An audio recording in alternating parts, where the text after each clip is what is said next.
I would argue overall literacy, that people can read. It's not that people Sure. can't read, but there is a sense that the more developed one's critical thinking skills are, the less likely they will fall subject Mm. to the mis and disinformation. And that's simply because they are trained to look at sources and evaluate whether they are trustworthy, where the information comes from.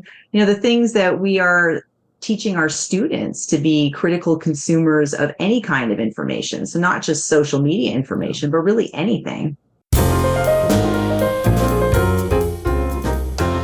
Welcome to Diving into the Discourse. My name is Javier Rojas, and I'm with seasoned political science professor Alexandra Macias, and today we're discussing misinformation during the election. So let's jump into this, Alexandra. Tell me a little bit about yourself and your time here at CSUN, and what do you focus on? Sure. So I was hired at CSUN in the fall of 2000, a very long time ago. And when I was initially hired, I was hired as a political science and sociology professor to teach research methods. So that's been one of my main areas of focus in my time at CSUN is teaching research methods. In terms of my own interests, I have had a number of different research projects that range from talk radio when I first started graduate school to more recently looking at master's degrees programs and how well they serve our students. So I've had a lot of different interests, and all of them have been connected to my teaching focus, which is research methods. But I also teach a media and politics course in the Department of Political Science. And so that is, in fact, I'm teaching it this semester. So the topic today is very, very much Hmm. on point for where my reading has been. So I think the topic of misinformation is something that we've been hearing around for a number of years, but I think it came into the American focus. It felt like in 2016 when President Trump came into the picture. Uh, what has changed since that period until where we are now? Where we're talking about politics and misinformation. Oh, so much has changed. I would almost argue some for the better. And I have actually, it's been in this last month where there were a couple of things that have happened, which made me think, you know what? I don't want to say we're turning a page because we're not, but there is an awareness that is at such a higher level today than it was in 2016.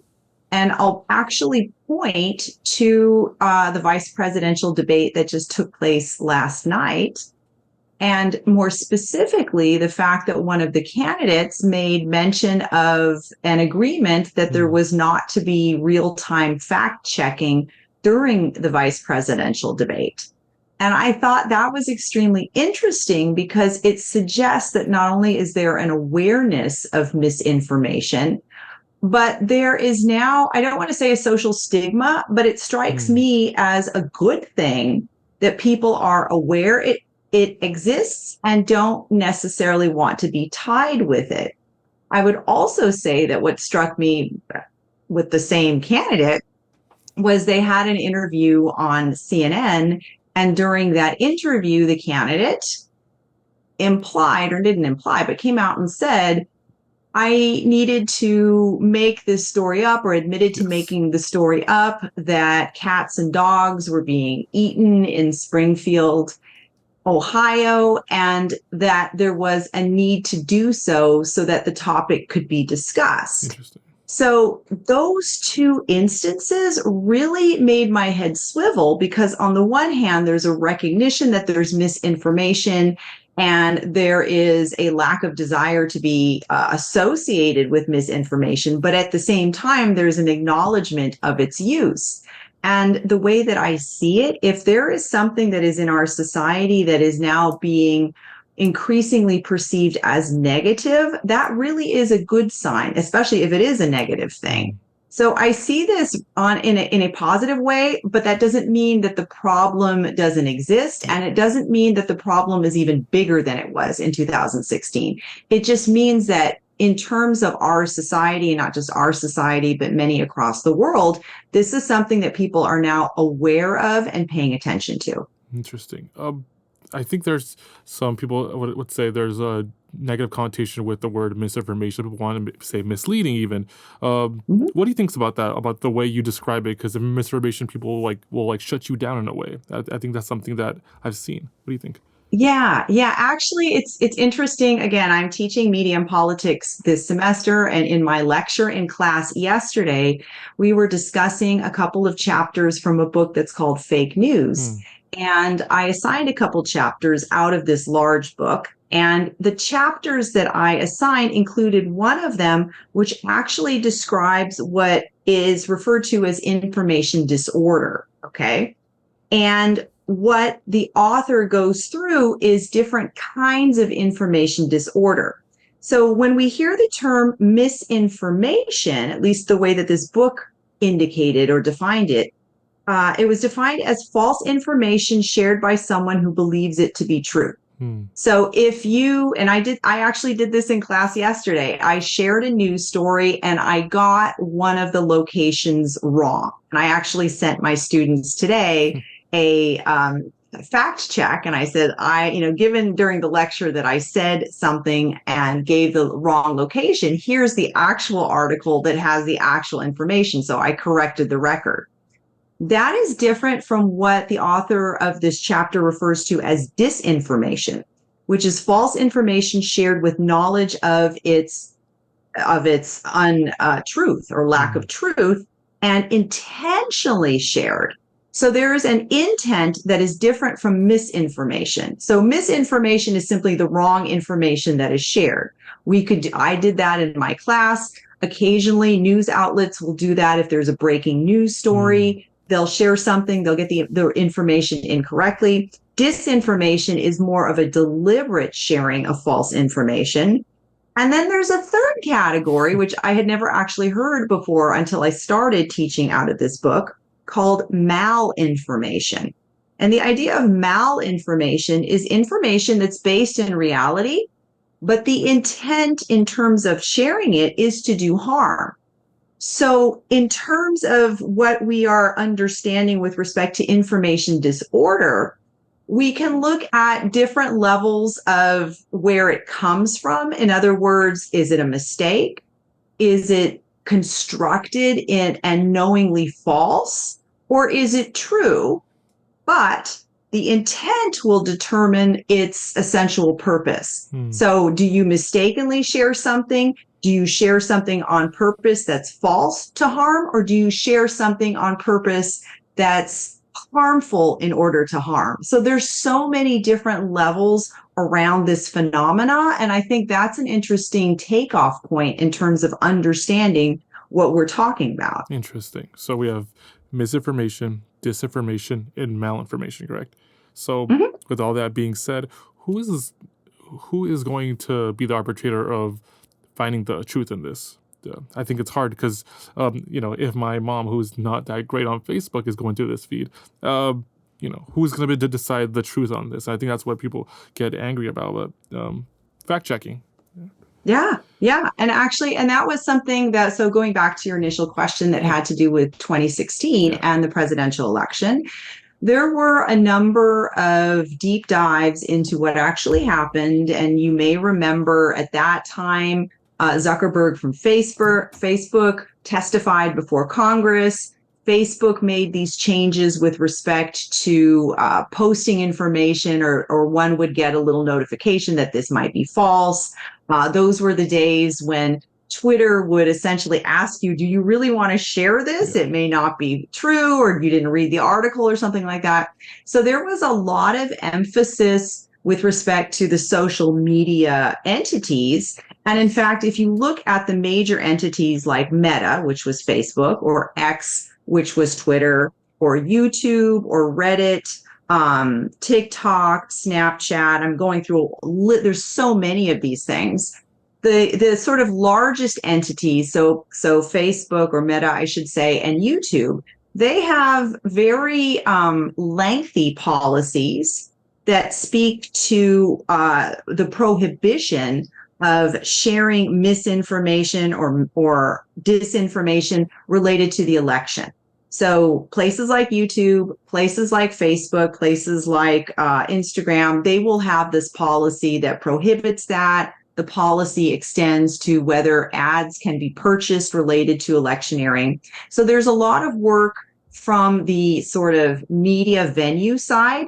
But one of the things I also tell my students is when we talk about the media and its connection to politics, if we're only focusing on the media, we're only focusing on part of the problem. Another part of the problem is the audience, as you might rightly point out. And often the audience doesn't do its own fact checking. And I've told my own students a story. In fact, I did this in two of my classes this semester. It was based on a Instagram reel that somebody shared with me that was around the time of the Olympics. And this reel alluded to is actually something that Oscar de la Hoya did. He spoke about the women's boxing controversy in the Olympics. And one of the things that he did in this reel was mention, or as he said, that it's not fair to have male boxers, quote, fighting in a female category. And when this was shared with me, my jaw dropped and I thought, what the heck is this? So I then looked up the source information on the Associated Press. I got a PBS news story from the PBS News, and I put it all together and I shared it with both of my classes. One was a 100 level class, so freshmen, sophomores, and the other one is a 400 level class, my media and politics, so juniors and seniors. And so I showed them the original reel and I asked them what they thought. And they gave me their opinion of what they thought. And I said, well, if you see this, and many of them understood that the information that was being shared was incorrect. But I asked them, okay, well, what would you do if somebody showed you this? And not a single one said that they would go and actually research it the way that I did. And I said, so you would just keep scrolling through? And they said, yeah, we would just think it's crazy, but keep scrolling through. Interesting. And that's the problem. That the problem is that people can be presented with information from a source that ostensibly is an authoritative source on a particular issue. Obviously, Oscar de la Hoya was a boxer. And just not question it. That's the problem. And that's not necessarily the social media problem. That's on us. Interesting. So, and correct me here, did they acknowledge that the information was wrong? Was that correct? Oh, yeah. But yet they still proceeded with their day, whatever, and didn't. Well, that's what they said. Yeah. Because I said, I asked them, how often do you see things like this? Yeah. And of course, all the time. Sure. And I said, so if you see something where you think to yourself, okay, wait a minute, this doesn't smell right somehow, what do? Just keep scrolling through. Okay. So I guess my question is, one, do we as individuals have a responsibility to go and find the right information? And second, do we have the ability to go, complain about it to the companies or flag it for misinformation? So that's a two-pronged question, but do we have a responsibility here? Yeah, so and both prongs I think are appropriate. So number one, I do feel that we are responsible for what we one always says one's responsible for what they eat and one is also responsible for what they bring into their mind. So if we're consuming information, much like we consume food, we should understand where it comes from. And if it doesn't smell right, literally, if it doesn't smell right, then we should look to see if it is in fact good. I think that is something, and I actually think there's hope that can be done if one looks at large projects to get public opinion to change on things like smoking, for example. When I was in college, it used to be the case that there would be smoking areas on campus. In fact, when I came to CSUN in the year 2000, there were designated spots on campus where you could smoke. It wasn't by the air conditioning intakes, but it was okay to smoke on campus. But over time, and as the public has become informed about the dangers of secondhand smoke, people started to pay attention to that. And I actually think the same sort of thing could be done as it related to misinformation and disinformation. So that's one of the prongs. The second prong, as it relates to the responsibility of social media entities, is that where they seem to be limiting themselves in their policies has to do with election coverage. So I know that the focus, in terms of this particular discussion that we're having, will resolve around the elections. And in that particular area, I mentioned that these social media entities, not all of them, there are some that don't have policies like that. I'm not going to name names, but there are some that don't have policies. But by and large, they do seem to be unified around the idea that it's important to halt the spread of mis and disinformation and malinformation as it relates to the election. So they are on all on the same page, not all, but those who have policies are on the same page there. But my example relating to the De La Hoya reel doesn't fit under any of those policies. And there is a whole lot of that information. And that is in every way as corrosive as misinformation and disinformation as it relates to elections. So I do agree that pressure should be increased on companies in order to essentially moderate their sites like they used to. They just don't do that anymore. I wonder, is there a walk back from those practices because of the political nature that we're in right now? Where do people start falling away from that? I think so, and let me just say this: it's also in the what we would call the legacy press or the old press, if you will, old media. There have always been attempts to fact check. I can remember in the 1980s that one of the most negative presidential elections up until 2016 that I can remember was the 88 presidential election where it was Dukakis versus Bush. And that was the election in which you had the Willie Horton ad and just a whole bunch of negative ads. And what was also ushered in during that time period were these fact checks on political ads. So news programs would do fact checks on political ads and let people know this is true, this is false.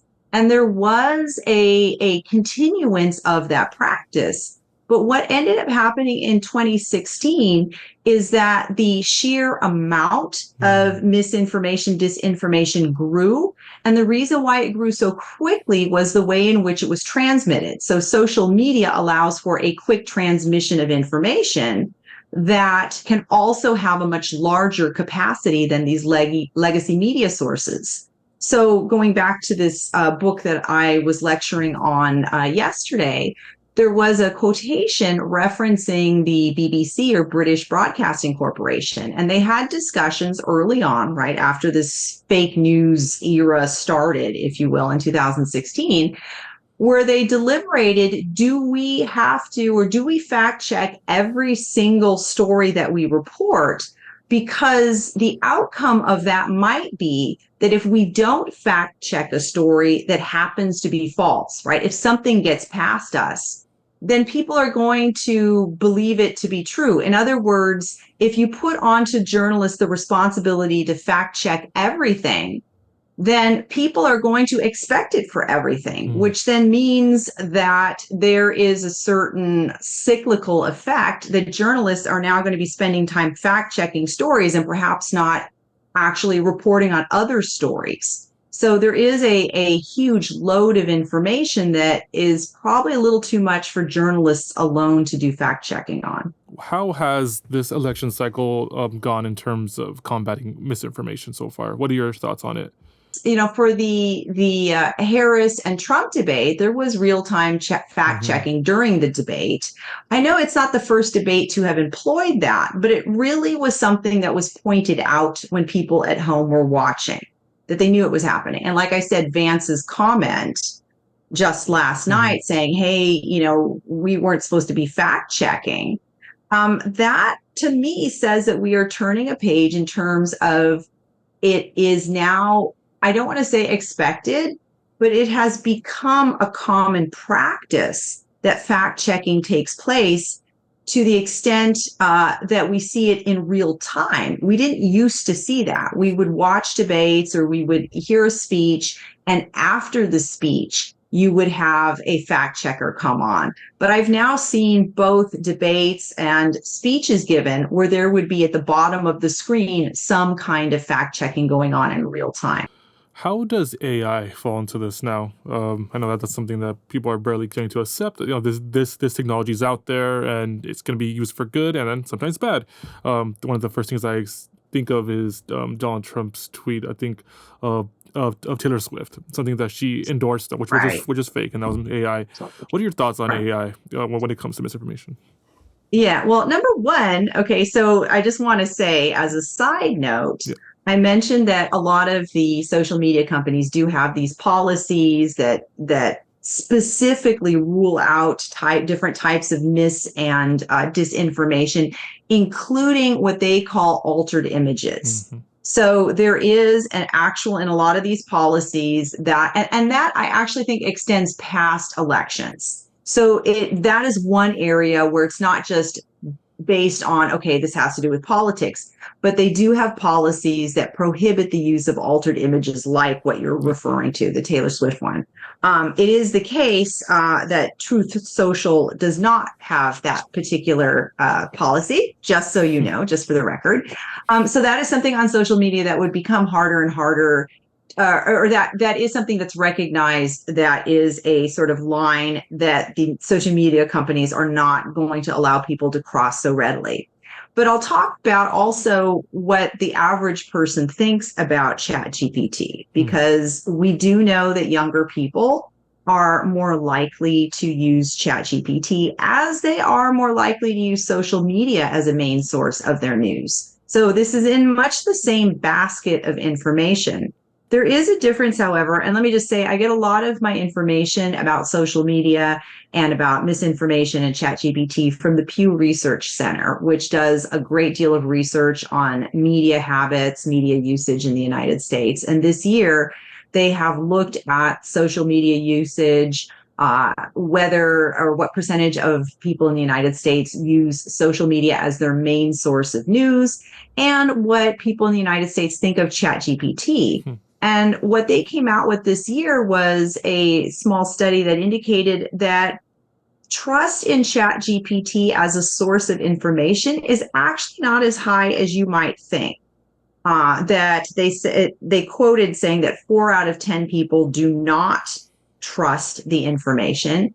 And quite frankly, most Americans have not used ChatGPT. So it may well be out there, and unfortunately, if you do I guess a Google search, it's gonna just automatically go into Chat GPT.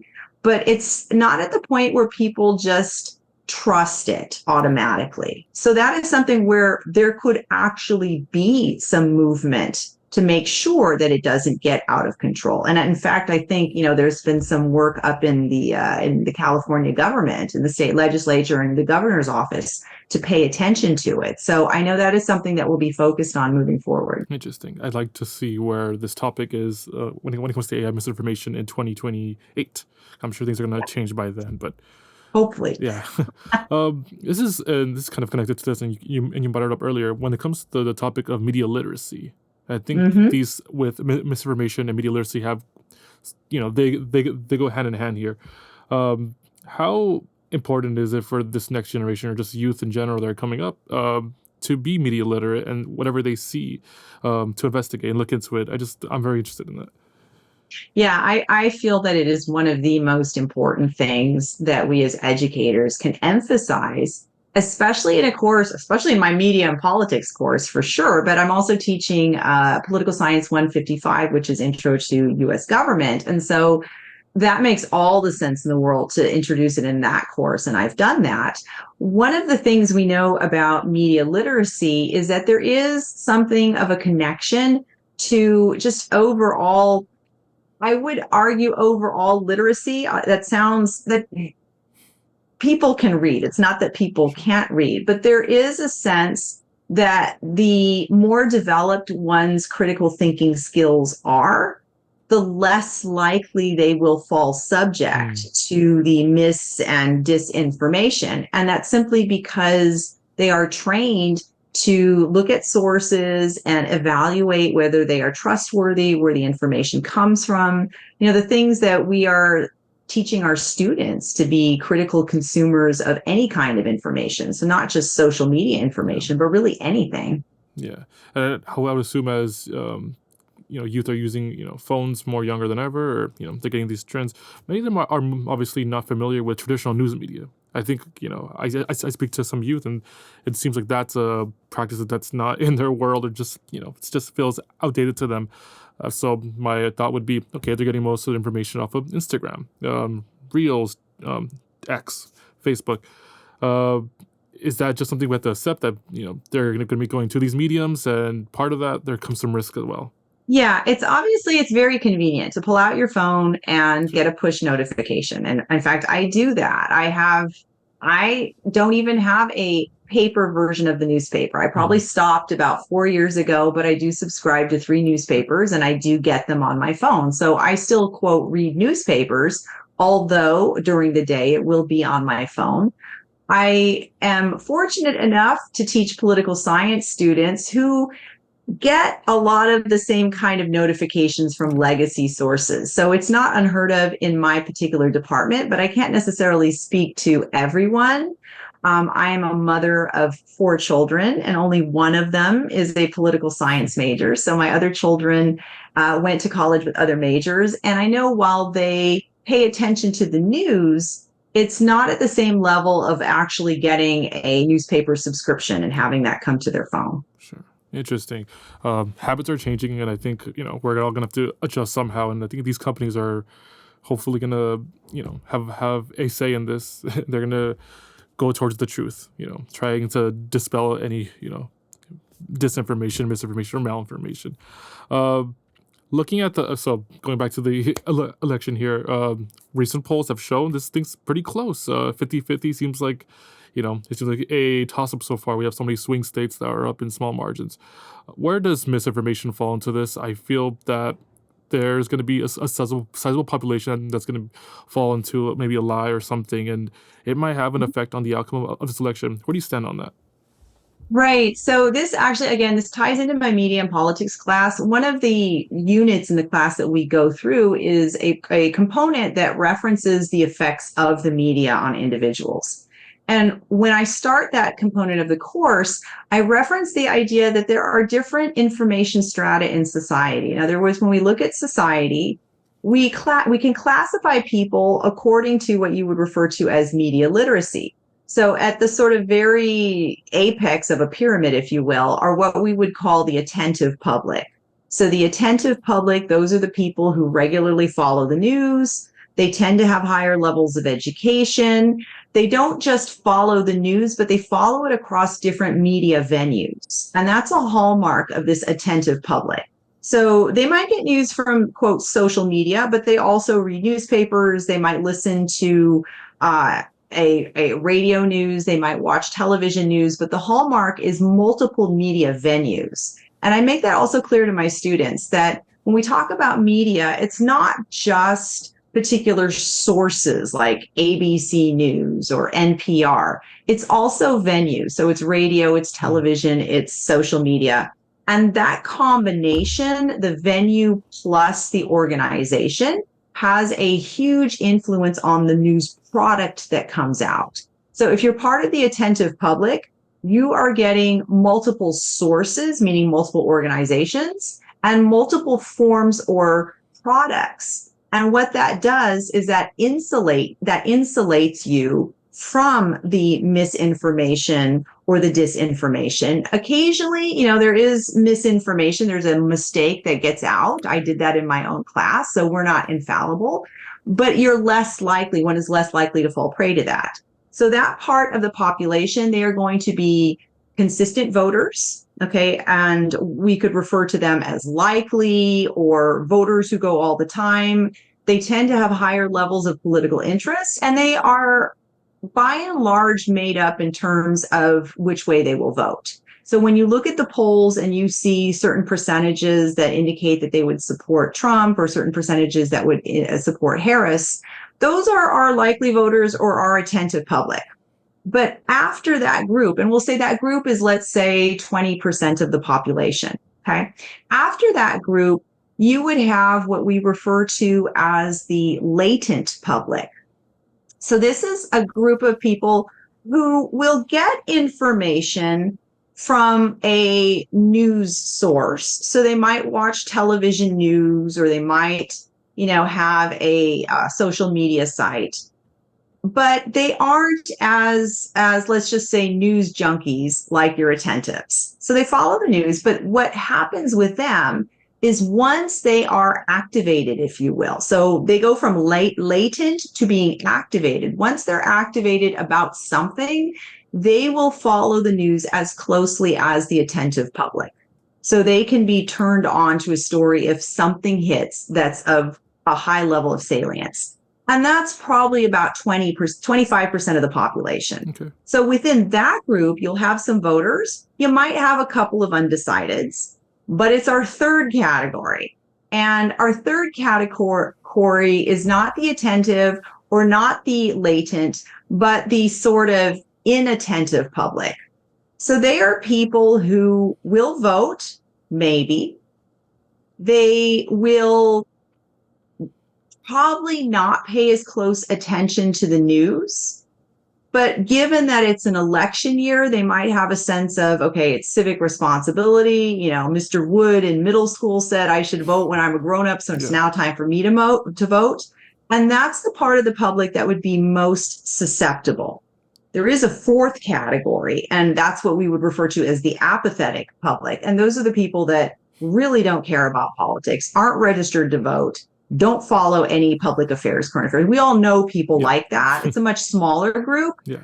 Those are the ones that, to even get them to the polls would be amazing. Yeah. So it's that third group where you're going to see the most susceptibility to the misinformation or the malinformation or the disinformation. Very interesting. So if a voter in one of these swing states hypothetically sees a post saying Kamala Harris is going to raise my taxes, of course I'm gonna vote against that.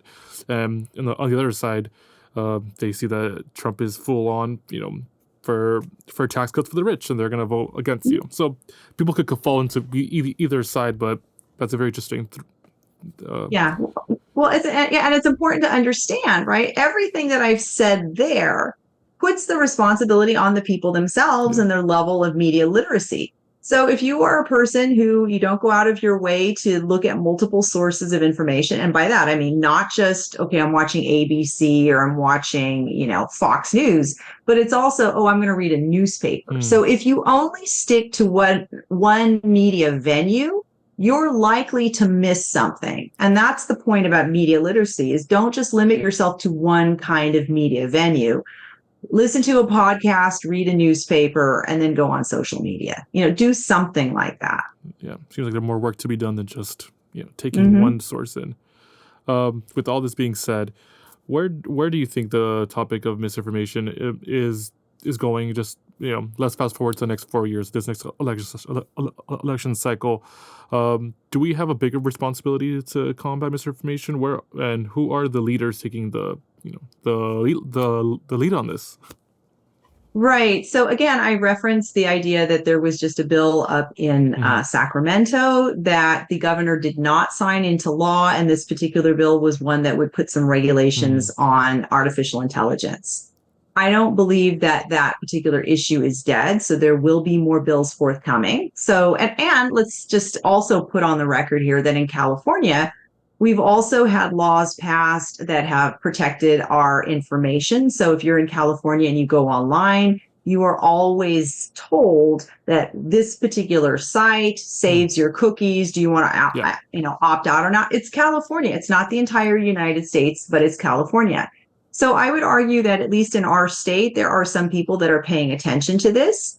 And given the economic power of the state of California in terms of the U.S. economy, if not the world economy, it is definitely the case that legislation that passes here may not immediately be passed everywhere else, but it does enter into the public debate. So what we could do as citizens or residents of California is we can contact our elected representatives and say, hey, this issue is something that's of importance. And since California does have a record, at least in terms of examining these issues and passing legislation to counter it, I think that's a great place to start. Is there anything you want to add on this topic that you want to highlight, or something that we missed? Think we missed much, but I do want to say, although it does seem very bleak, and Yeah, every one of us, I think, knows somebody who shares information without of caring, course. without caring about its validity or not. I do feel very positive that more people are at least aware of this, and I do think that's a step in the right direction. So don't lose heart that in terms of everything will necessarily get worse. It doesn't have to. Yeah. Thank you for joining us today. I'm Javier Rojas, and this is Alexandra Macias. Thank you for your time. This has Thank you for been, having of me. course, this was Diving into the Discourse. Have a good day. Thank you. Thank you for joining us for Diving into the Discourse. You can watch and listen to more of our podcasts on the CSUN Conversations website and become part of the CSUN Conversations community.